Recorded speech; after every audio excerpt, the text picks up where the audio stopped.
Alrighty, so my presentation is called Transcend Hindsight, Transforming Universal Experience into a Time Machine. And thank you all very much for coming. So we have kindler of an eternal flame, and one of my favorite quotes, and all of a sudden, ever since I put it on my resume, per Dr. Verkler's instruction actually, I've seen it everywhere. I went into my service learning teacher's classroom this past week, and he has it on his desk. I saw it on one of the presentations this morning. I think the keynote speaker actually had this quote a little bit. It just says, "A teacher affects eternity. He can never tell where his influence stops." So I think this is a really great quote, basically because when I was in middle school, I had one phenomenal English teacher. Her name was Miss Currie. And ever since that 7th grade year, I've been inspired to teach English, and I just want to thank her so much because she's really been invaluable in my transitions through all the different grades. I've just remembered how great she was. I've told everybody about how she inspired me, and it made such a difference as I went up because she made Shakespeare amazing for me. She made all the different little aspects of English interesting. I liked poetry more after her class. I was able to come up, like we did all these cool activities in her class, and I've never forgotten those moments. So now, I had an idea for more group activity, but since we have a smaller group, I'd just be interested in maybe hearing some of your stories about how that one teacher in your life, or maybe a couple of teachers, really made that difference for you. So has anybody got a story in mind? Okay. Sure, going too close to the camera. Sure, Mr. Durden in physics was very enthusiastic about physics, and so that helped me get into engineering. Very nice, okay. Anybody else want to share a quick story? I had a foreign language teacher that inspired me to be a teacher. I had 2 foreign language teachers, one in middle school and junior high, and one in high school. And they were both very personable and engaging. They inspired me like your English teacher inspired you. Excellent. Did you have a teacher? Yeah, my science professor. He was very influential and changed the way I think about most teachers. He was really helpful. He went beyond the typical, what a professor teaches you. His class is really difficult. I won't brag any, super awesome grade on it, but he just kind of went above and beyond. And if we were struggling, we could go and ask him, if there was anything we could do to, help out with our grades or anything. And he went beyond that and, asking us if there was anything that was affecting our lives, just talk it through with us. So that helped, and, extra credit things you ever do. So that was helpful for sure. Yeah, that's really great. That actually reminds me, my 12th grade AP biology teacher, he was actually Mr. Urbina, and biology is not my strong suit by any stretch of the meaning there, but he definitely made it the best class possible. I'd been avoiding biology for 4 years. I'd been very successful until 12th grade, but he made it so I could understand it, and he just helped not only me, but all of the students through that year. And I just thank him so much, because without him, it would have been a miserable year. If I had it with maybe any other biology professor, biology teacher, it just wouldn't have been the same. So let's go ahead and move on now. And so, revisiting treasures, I like this quote here. It just says, "Sometimes you will never know the true value of a moment until it becomes a memory." So maybe throughout all my education, there were a couple of different teachers that made that more of a difference than I give them credit for. And now I'm looking back and I'm like, I wish I had appreciated them more. And that sort of comes to draw on the whole element of my presentation, just being able to learn from everything, and that aspect of humility, continued learning. And I look forward to, when I'm a teacher, to still be able to learn from my students. When I go in as a substitute, I always enjoy just hearing what the students have to say. And this past semester, I was at the Honors Symposium, and it was very, very interesting how one of the speakers talked about every child having a story.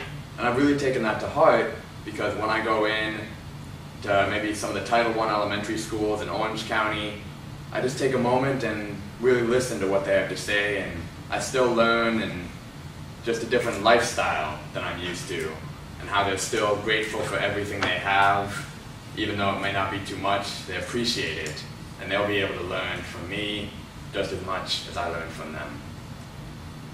So what I want to be able to continue doing in the Revisiting Treasures, not only continue learning from whoever I interact with, but as well, let's go on, and I like this next part.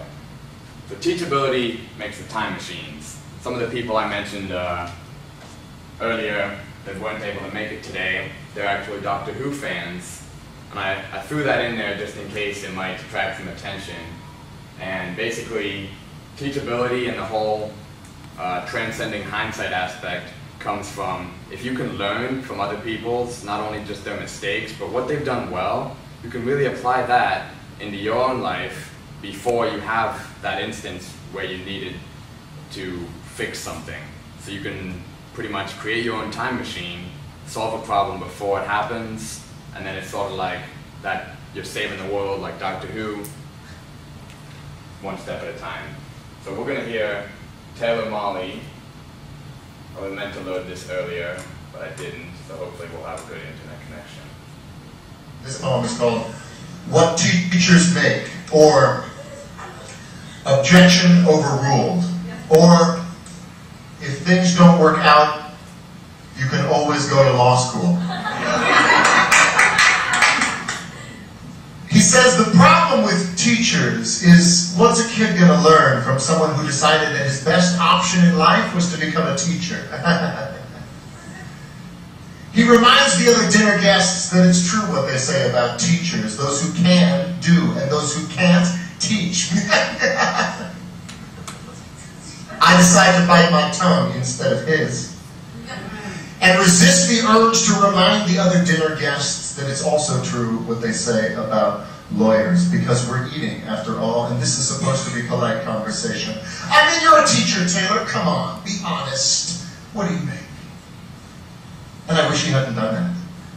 Asked me to be honest. Because you see, I have this little policy in my classroom about honesty and ass-kicking, which is, if you ask for it, then I have to let you have it. You want to know what I make? I make kids work harder than they ever thought they could. I can make a C+ feel like a Congressional Medal of Honor, and I can make an A- feel like a slap in the face. How dare you waste my time with anything less than your very best. I make kids sit through 40 minutes of study hall in absolute... No, you may not work in groups. No, you cannot ask me a question. Why won't I let you go to the bathroom? Because you're bored and you don't really have to go to the bathroom, do you? I make parents tremble in fear when I call home at around dinner time. Hi, this is Mr. Molly. Hope I haven't called it a bad time. I just wanted to talk to you about something that your son said today in class. To the biggest bully in the grade, he said, leave that kid alone. I still cry sometimes, don't you? And that was the noblest act of courage that I have ever seen. I make parents see their children for who they are and who they can be. You want to know what I make? I make kids wonder. I make them question. I make them criticize. I make them apologize and mean it. I make them write. And then I make them read. I make them spell. Definitely beautiful, definitely beautiful, until they will never misspell either one of those words again. I make them show all their work in math class and then hide it on their final drafts in English. I make them realize that if you've got this, then you follow this. And if somebody ever tries to judge you based on what you make, you give them this. Here, let me break it down for you so you know what I say is true. Teachers make a goddamn difference. Now what about you?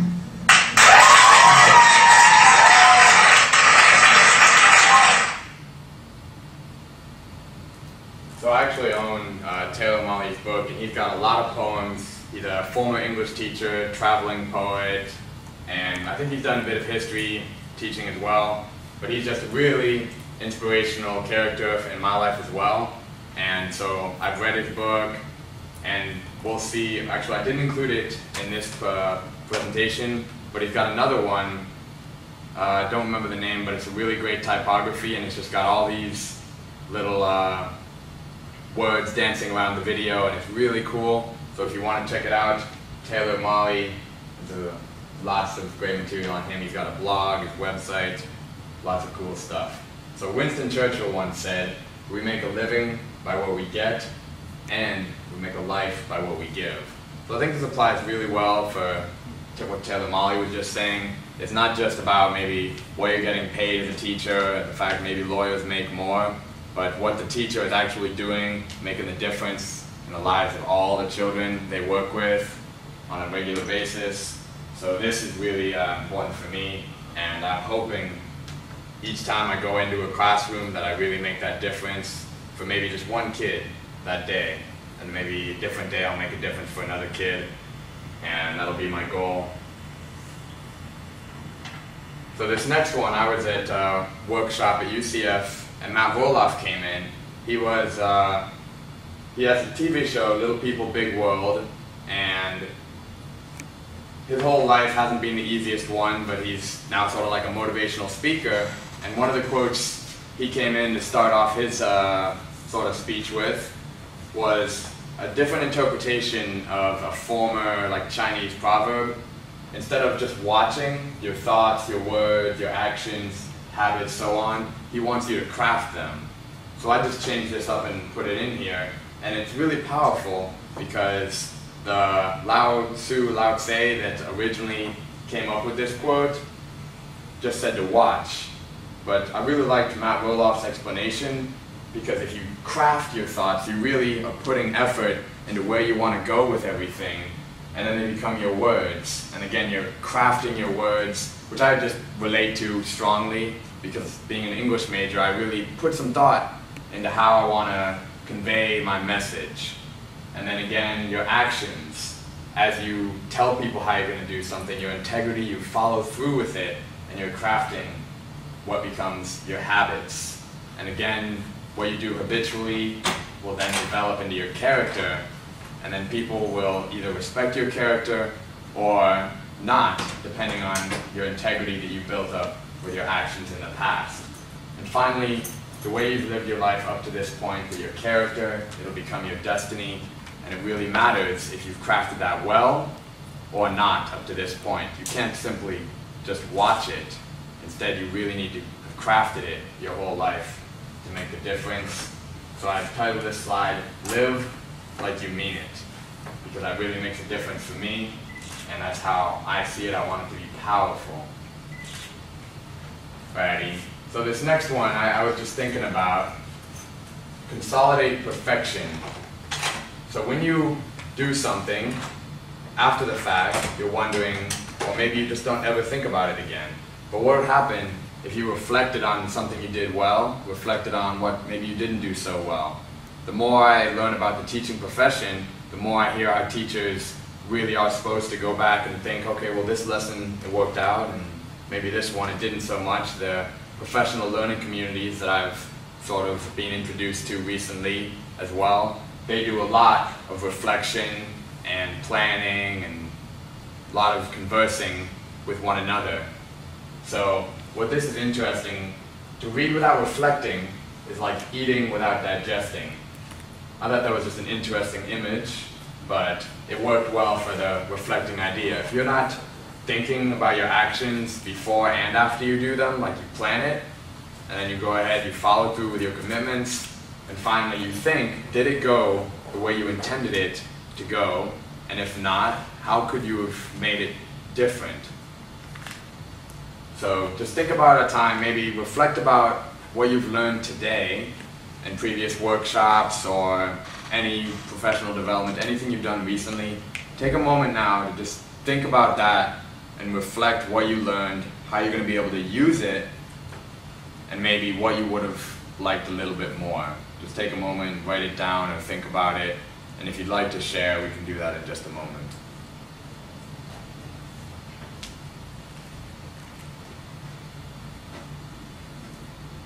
It's not that many people, but I'll still give you some time.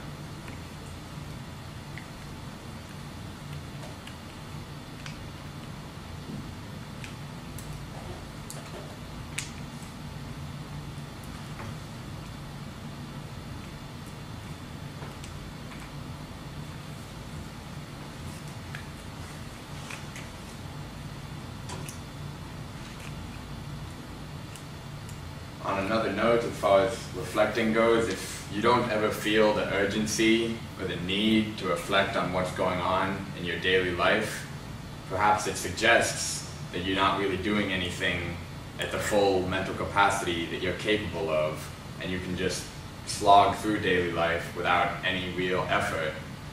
So maybe you need to reflect on that lack of reflection.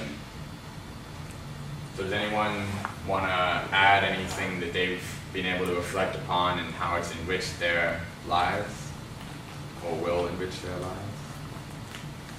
Well, Jim, I like your quotes. I think your quotes are very apropos and they are hitting the mark when it comes to what a good teacher is. I've always thought a good teacher is someone who learns to listen. Thank you. And definitely learning to listen. Another conference I went to, the Active Minds 9th Annual Conference here at UCF that the Psych sort of hosted here.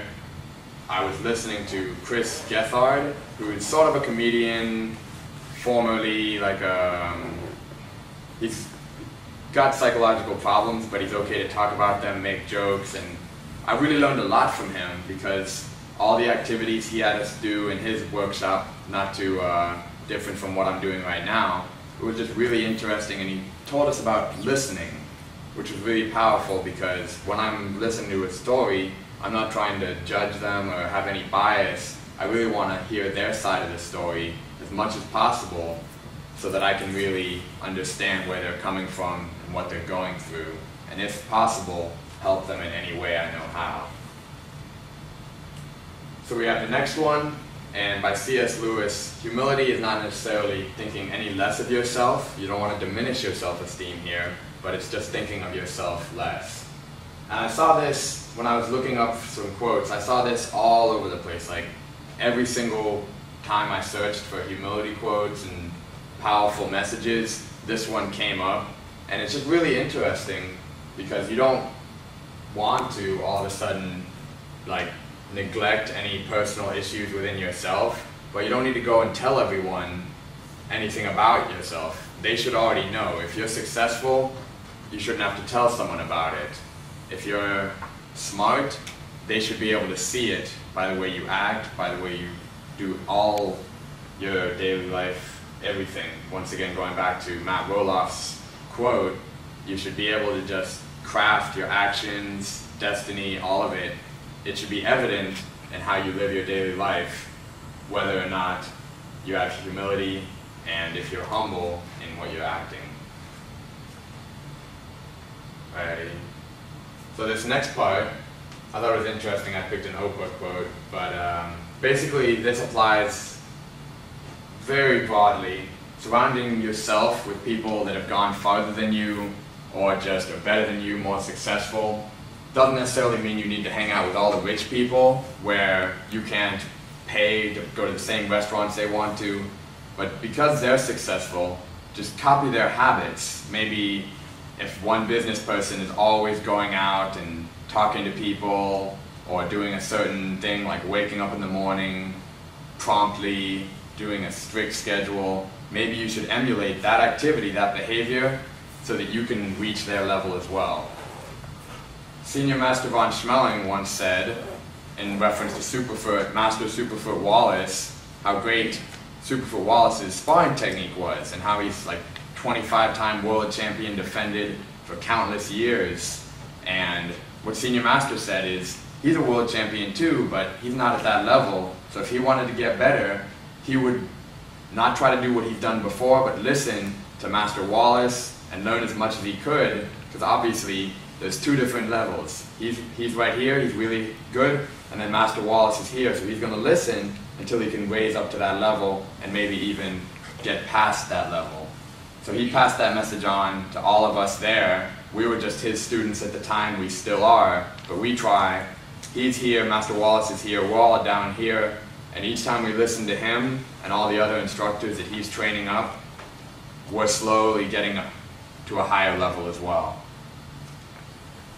Alright, so there was one other thing I wanted to touch on. I don't want to jump over it too quickly. I don't know if I've gotten to it yet. Okay, well, I don't think I've skipped over, so it's good. So, this next quote I haven't actually heard of Gordon B. Hinckley before, but I just thought this was right along the same lines of what I wanted to address.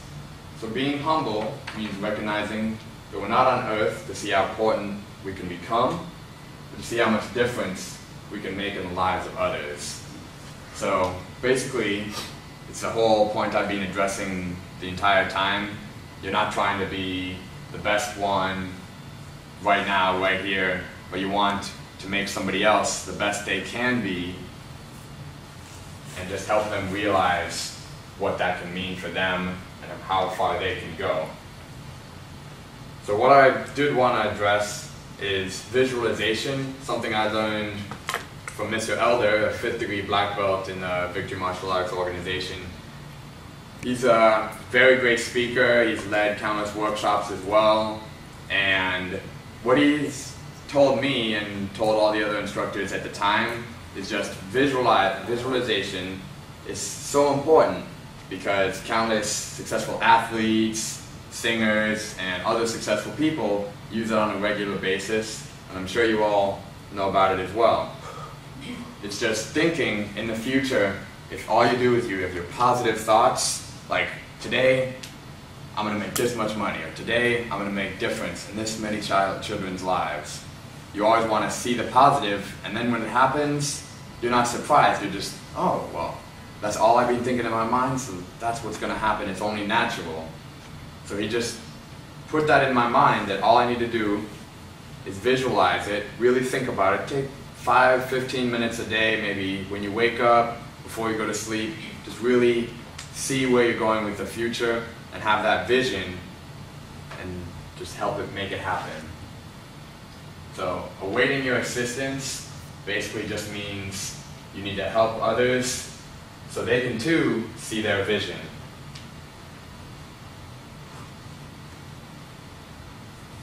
Alrighty, so this was actually a quote, very interesting because it just jumped out right away when I started my general psychology course a year or two ago. And the cycle of excitement starts with you. So this quote, it's got great vocabulary as well. So teaching and learning are partners.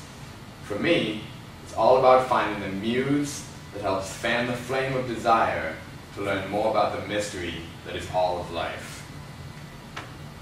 So that's really powerful. I like flame. Just imagine you have your torch and you're going around, you're inspiring all your students. At the same time, you're not just simply pouring in knowledge for them, but you're kindling a fire like I touched on earlier. You're giving something for them to go out and take somewhere and make a difference in other people's lives too. And when you help them find that muse, they can go fan more flames, and maybe one in your class, maybe one the whole year, might go and become a teacher because you inspired them, just like Miss Currie inspired me all those years ago. Right? And then the mystery of life. You might not know where they're going to go at the time. They probably don't either. But you just help them go in the right direction, and step by step, they're going to get a little farther along, and ultimately, they'll have you to thank for it and all the other people in their lives that have done that one little difference, just saying maybe, I'm listening to you right now. Or maybe, your opinion counts. Just little things. Earlier today I was also at a workshop here where one presenter was talking about how children, they're not just sad, but they're depressed. And what would have made a difference for her, she said, is somebody really following through with the actions, trying to make that difference for them, and just being there, not just saying it like, oh, your opinion counts, and not being there, or saying, oh, I'll be there, and then actually being there made the difference for her, and that's how she's gotten able to be able to talk about it now and just make that difference. Alrighty. So this quote is also all over the place. I really like it as well. And just that passion that all teachers I really hope have, and what I want to see in the future is how maybe I can take some of their passion for a certain subject and transfer it on to other students. Because I've talked to a lot of people, and most of them don't like English, and I'm one of the people that doesn't like other subjects. So when I'm having conversations with them, I try to see what makes maybe history so special for them, and I try to tell them why English is special for me. And usually we come to a pretty good compromise. We negotiated fairly well, and I can see maybe why history, why they like it. History books was never my strong suit, but I like reading some poetry, some literature. It works well. So I relate to them that way. So this next video here, is a very passionate speaker of spoken word poetry, and her TED Talk, we're not going to listen to the whole thing, but just the poem she opens up with, and I'd like you to listen to it.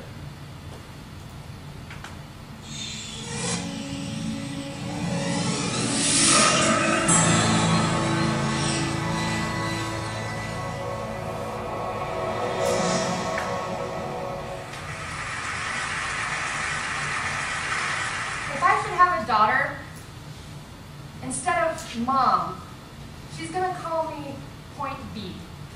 Because that way she knows that no matter what happens, at least she can always find her way to me.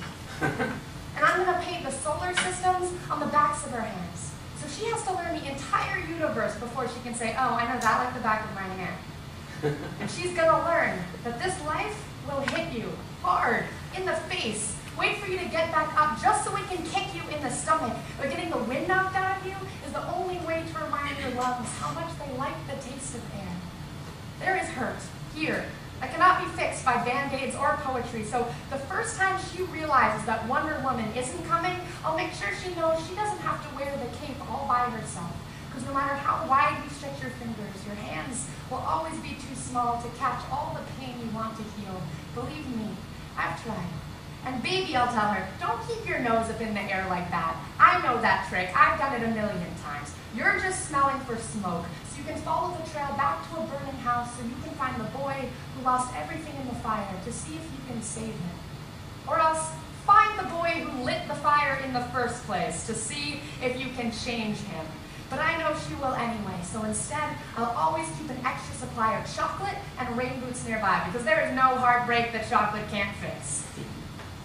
Okay, there's a few heartbreaks that chocolate can't fix, but that's what the rain boots are for, because rain will wash away everything if you let it. I want her to look at the world through the underside of a glass-bottomed boat, to look through a microscope at the galaxies that exist on the pinpoint of a human mind, because that's the way my mom taught me, that there'll be days like this, there'll be days like this, my mama said. When you open your hands to catch, I'll wind up with only blisters and bruises.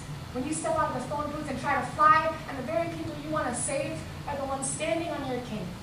When your boots will fill with rain and you'll be up to your knees in disappointment, and those are the very days you have all the more reason to say thank you.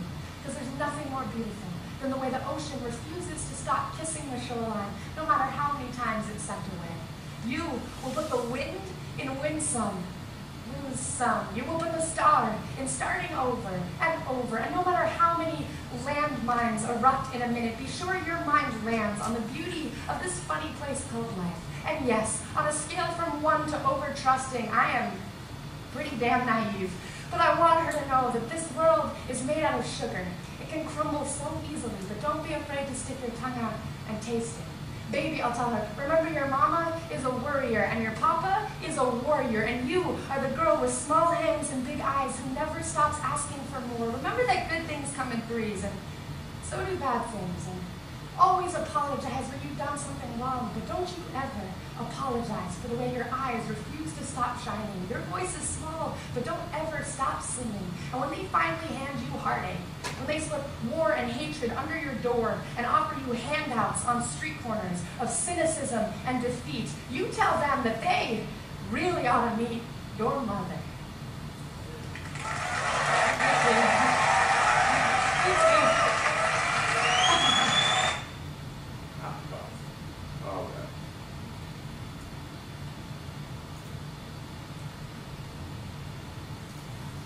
So we're back.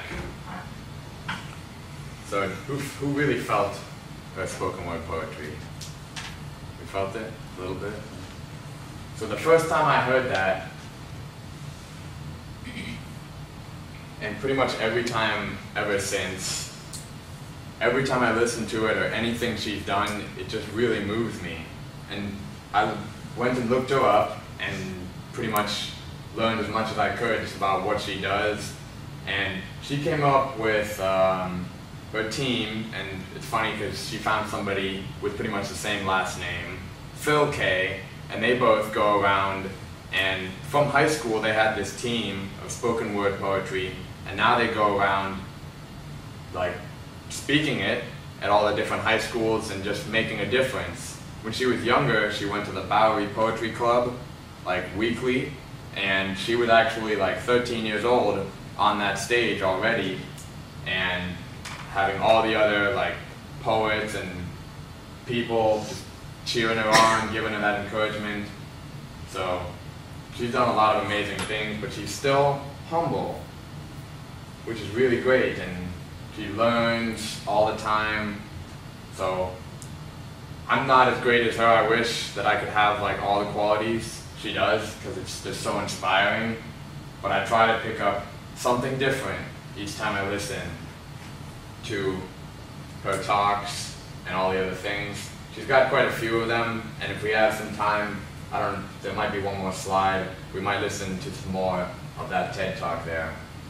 So our quote here is just working for a cause, not for applause. So if you've ever done anything like Relay for Life or anything where it really had a deeper meaning than just having somebody cheer for you at the end of the race, you'll understand how important that is. And live life to express. Because if you go all the time trying to impress, more than likely there'll be people that have seen it all, and you'll run into every single one of those people. But if you are just enjoying yourself and helping others to enjoy themselves, you'll be living such a more meaningful life, and you'll be able to enjoy yourself more, maybe get less gray hairs, less stress, just because you're doing what you enjoy, as opposed to doing what others enjoy and then not receiving the satisfaction when they're not amused at every little thing you do. The next one, which is also very important for me, is don't strive to make your presence noticed, because it can be really hard, and you'll definitely have anxiety about that all the time if that's all you're doing. If you try to walk into a room and have all the heads turn, you're missing the point. It says, just make your absence felt. And it was unfortunate, I had 2 events this past weekend, and I felt my own absence. I really wanted to be somewhere. I really wanted to be 2 places. Unfortunately, I couldn't be in both places at once. And when this event comes around next year, I think I might stay at the first one longer, because it was just so moved me so much. I was a team leader at a confirmation retreat with a bunch of 10th grade students, and I had developed such a great relationship with them over just 2 days, maybe even a day and a half really. And I had to leave, and it was painful for me to drive home Saturday night and then forget about them for that whole next day as I was training for martial arts. And I talked to some of them afterwards, and they were like, yeah, we really missed you. And I'm like, I missed you guys too. And I don't say that very much, because normally I don't really develop that deeper connection so fast. But I'm looking forward to next year when I have the same opportunity again to be a team leader for another confirmation retreat, and just build these confirmation candidates up so they can really have the most out of that experience possible. Alrighty, and so now I think we have a few minutes, so we're going to jump in back. Well, any questions? Not really. Oh.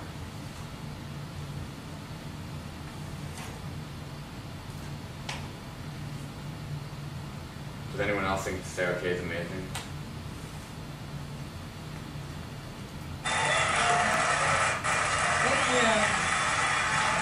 So with this talk, she actually received 2 standing ovations. We won't get to the end, but we're going to at least listen to some more. All right, so I want you to take a moment, and I want you to think of 3 things that you know to be true. It can be about whatever you want. Technology, entertainment, design, your family, what you had for breakfast. The only rule is don't think too hard. Okay, ready? Go.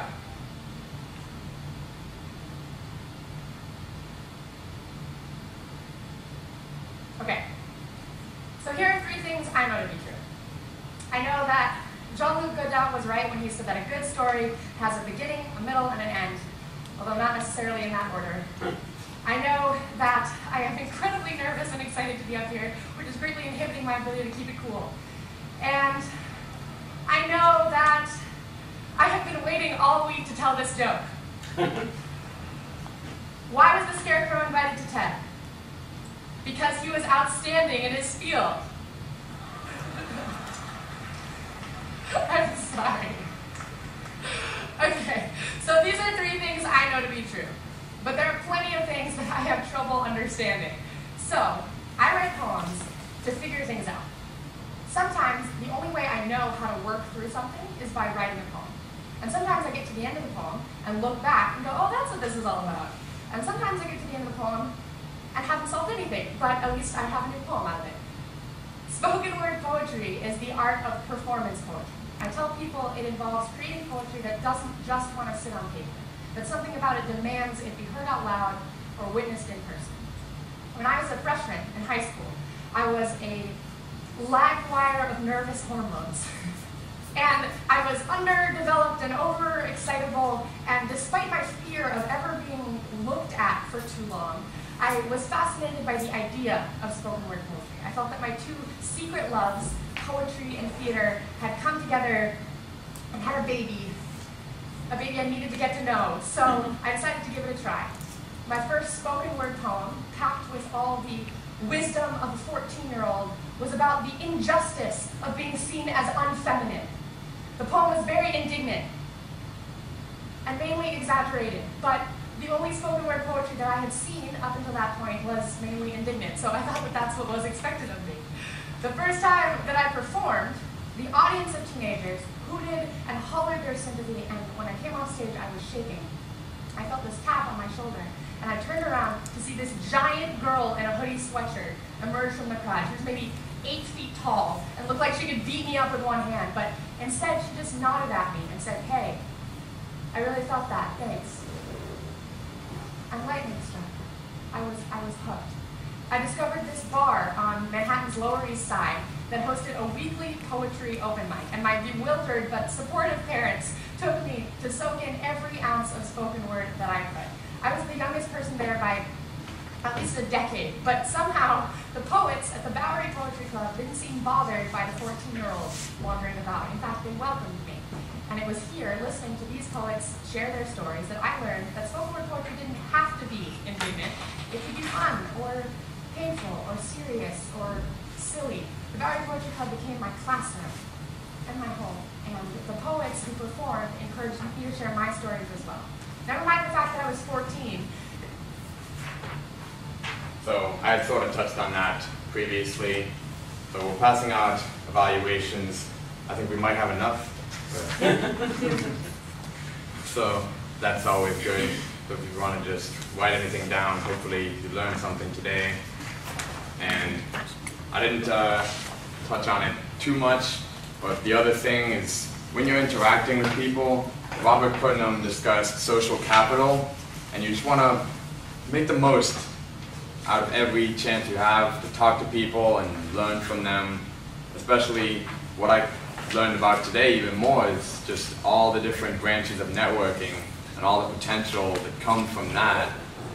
Because when I was talking to all the new first-year teachers or some of the recently graduated teachers that are now like Rookie Teacher of the Year and all the fancy stuff, all they pretty much focused back on, when you think about it, was their networking. Like maybe they did their internship here, met a principal that a couple years later all of a sudden remembered them or hired them without even having met them perhaps. One way or another, their networking got them that job, and now they're excelling because they continue to network. So it's just the social capital and being able to learn from others, like they had their mentors and they continue to help them excel and live the best way possible. Thank you all very much for coming. Thank you. That's great. We actually have a raffle. Yay. So I didn't do a raffle in other ones. Did you do a raffle? I think Not been in any that had a raffle. I think